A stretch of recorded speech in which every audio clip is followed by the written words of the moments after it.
Everyone is welcome here, it's time to make new friends. Fill your Glencairn. Share a dram with the spirit of Edmonton. Sluncha! Good evening, Whiskey Brothers, Whiskey Sisters, Whiskey Friends, and welcome to episode 32 of the Canadian Whisky Journey's Whiskey Review. I'm Dolph. I'll be your host tonight. I'm joined by Blair Phillips, co-author to this book right here, The Definitive Guide to Canadian Distilleries. And Blair, what are we continuing our Canadian Whisky Journey with tonight, kind sir? From Okanagan Spirits, we are trying the Laird of Fintry single malt whiskey, and I believe that's the cast strength edition, 56%. Love my cast strength. It's fantastic. And these guys have done really well lately at the Canadian Whisky Awards. And you, kind sir, were a blind judge this year. So do me a favor. Tell us a little bit about why it's a discerning award and kind of a little bit how you got the stuff and how you voted and how the votes are accumulated to keep it all kind of blind. Yeah, I think you could say it's very discerning because it's a panel of blind judges, a bunch of judges, just one person. And everything is judged blind. You work through the categories and taste them all, score them. Just really good people judging them. But it's and you say you get it blind. So you get a box of, I don't know how many samples, and they have a letter on it. Each one's just lettered, nothing else, or they kind of in categories already. So we get the kind of like airplane size bottles, and it'll just have a number on it. Okay. So you go into Excel, and you just work away at them. And something that I found this year was the single malt category. If you think back 5-6 years ago, it was a small amount of entries. Handful. They were okay, not that exciting. But now the single malts, the category is blown up into this category of several dozens of entries. Nice. And some of the whiskeys in there are the best whiskeys of the competition, in my opinion. I found, for instance, Okanagan Spirits, when I did find out what was in those bottles, they scored high. Of course, Shelter Point, the regular cruise in the Yukon, that kind of thing, all did very well. But Okanagan did stand out as one of my favorites. And did you pick the bourbon as well? The bourbon, BRBN? That would have been in my boxes, but I haven't looked back to see where that is. I'd have to go track it down. Okay, and these people, there's no charge to go into the competition, I don't think. I'm not sure. There's an administrative fee for sure, but because the production is usually at the Victoria Whiskey Festival, but I think it's a nominal fee. It's not like the big international competitions. A couple thousand to put your bottle in, only the rich guys going. And Davin knows who they are because he's the one that sets up the spreadsheet and then sends it out to you. He's Davin's doing it blind too. Yeah, Janet does the pouring and he's blind to it. Okay, good. Yeah. See? And that's the good thing. It's fantastic when you hear, and you have the gold awards and then the best in show essentially. And our winter wheat right there. Doing very well. But it did really well. They go watch the awards. Watch the awards, watch the video, find out who did what. And our review on those guys right up there if you want to. But yeah, this distillery, they're great. They have two places, one in Kelowna and one in Vernon. The one in Kelowna is not on the lakefront, but it's just around the corner on their kind of main street leading into the lakefront. And it's a nice place. I think they distill gin there just to say that it's a distillery, but really it's a pretty area and a good place to go with friends, and you can taste the lineup. So I did that with my buddy Nick this summer, so that was fun. Vernon, BC's their workhouse, gigantic, and they claim to have the tallest. Is it what type of tallest still? It can't be the tallest still in Canada. Tallest. They have. I don't know. I haven't heard that claim. Yeah, I imagine they have gigantic column stills for making vodka and everything, and their gin base. But this is really cool because it's named after James Cameron Dunwaters. He has a place on the lake, and he was like the director of the Canadian Pacific Railway. He was active with the BC Fruit Growers Association. This was a long time ago. And in between the two distilleries on the west side of the lake is his old property. It's like a historical site now. Yeah. And that's Fintry. Yes. Okay. Yeah. And this is where that story comes from. This isn't a facsimile trying to be like a Scotch whiskey or something like that. This is 100% Okanagan with an Okanagan story to back it. And what's kind of cool is that this guy, Dunwaters, apparently used to bring a Scotch from Scotland every year because he couldn't get it he couldn't go to a distillery, obviously, back then in Okanagan. So if he was still around, he'd be very happy with this. With what he has. Good. Great on the nose. And it's the biggest pot still. So there you go. Biggest pot still. I don't know if it's BC or Canada. We were assuming it was the tallest still in Canada, but it's a good size. I passed by it and you can see it in the distance, so you can see it coming up. It's a big monument to whiskey. Yes, there, which is nice. All right. A little bit of information. 56%, like you said, single malt. What I have is lot 7. Was bottled in 2020. Non-age statement. I'm guessing 3 to 5 years. Do you have any? Yeah, it's. I think it's the one I have right now in my glass is the 2021. I think. Okay. That's 5 years old. Okay. Finished for 6 months in a wine cask made a French oak cask from a winery nearby. In the Okanagan. Okay, yeah. Good. And if memory serves, I think I paid $125 and available throughout BC and online. And the great thing, they have a big presence in the farmers markets, which is fun.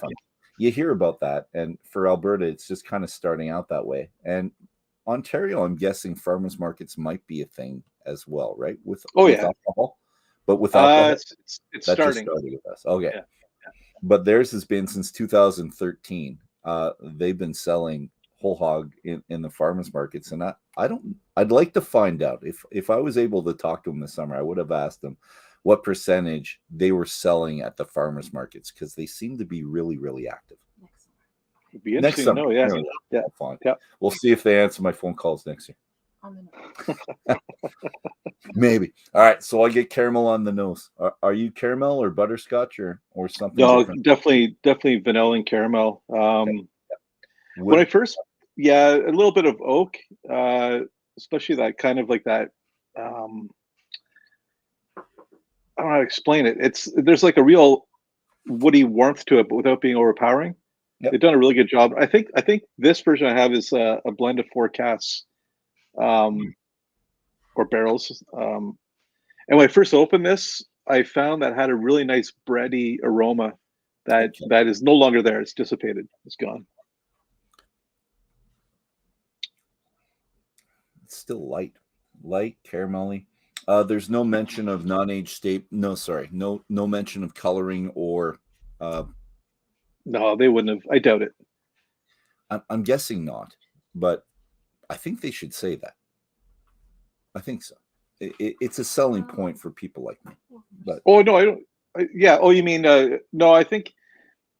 I think that the craft distillers in BC, I don't think they need to say that it doesn't have color added. There's no reason to, because they don't. Like, they don't do it. So why would you say that we don't do that? And I guess they're not selling internationally or throughout Canada yet, where it's a thing. They make quite a bit though. So so Tyler, he's a pioneer in especially in BC and in Canada in distilling, and he brokered the deal that in 2013. All the changes came through, and you saw the floodgates open of distilleries opening up.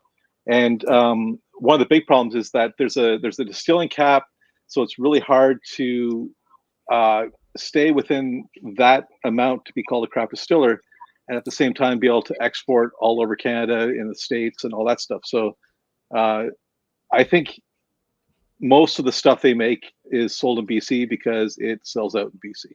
Yeah. And it'll be worth it one day maybe to break those chains and not get the tax breaks that they get now if they have, well, selling 100% BC grain and BC product and selling within BC. Maybe I assume he's probably working on amendments to that. Okay. Trying to. I don't know. I'm not. Yeah, I don't want to get into the politics, but I'm pretty sure there's a lot of distilleries calling for change still. So. Well, they're growing. These guys in Shelter Point, huge, right? Yeah. So it's just the potential is there, and they're doing really well. So good for them. Mm-hmm. And the next thing I need to get, I thought I had a bourbon. I'm sure I did. I thought I was in Vancouver, and at the Christmas market in Vancouver, they were there, and I'm positive I bought a bourbon there. So 2 years ago, 2019 into 2020, I just can't find it. It's in here somewhere. But when we do that, we should do the bourbon as well. Pull that out. Yeah, we should. Yeah. Yes.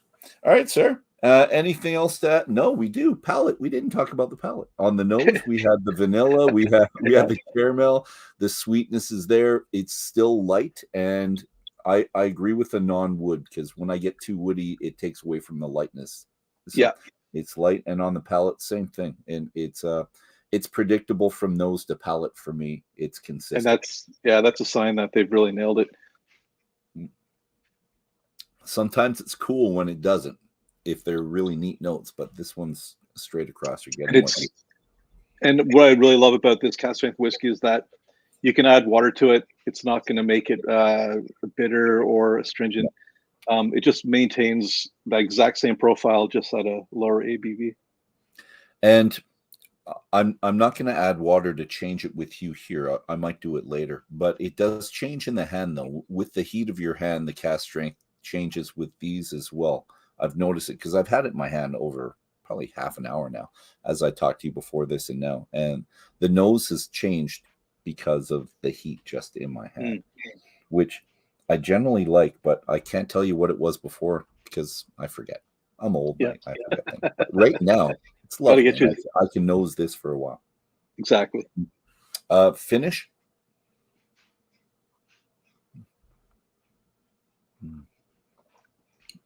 I get a little flash of heat, but that's when I really taste those subtle oak notes start to come through for me. So I go from the heat to the sweet at the end.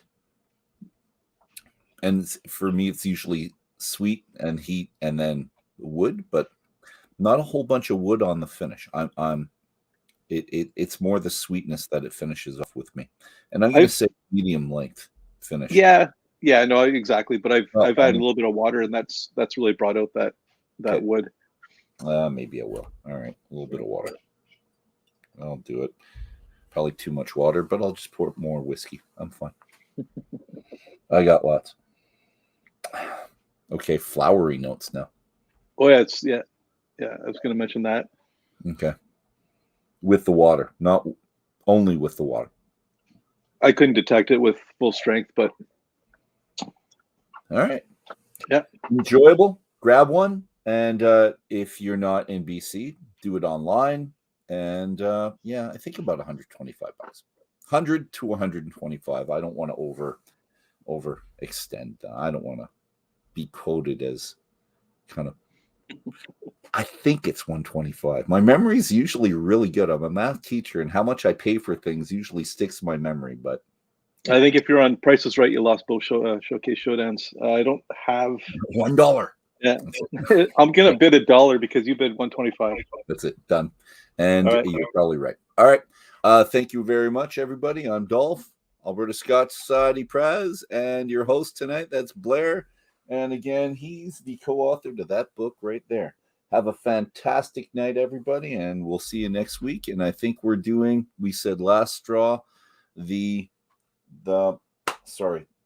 was stout whiskey? a stout whiskey, and it's not a stout finish. It's a stout mash bill on it. The beer was a stout previously and then distilled. Interesting stuff. We're going to see you next week. Cheers, everybody. See you then. Thanks, Blair. Sláinte.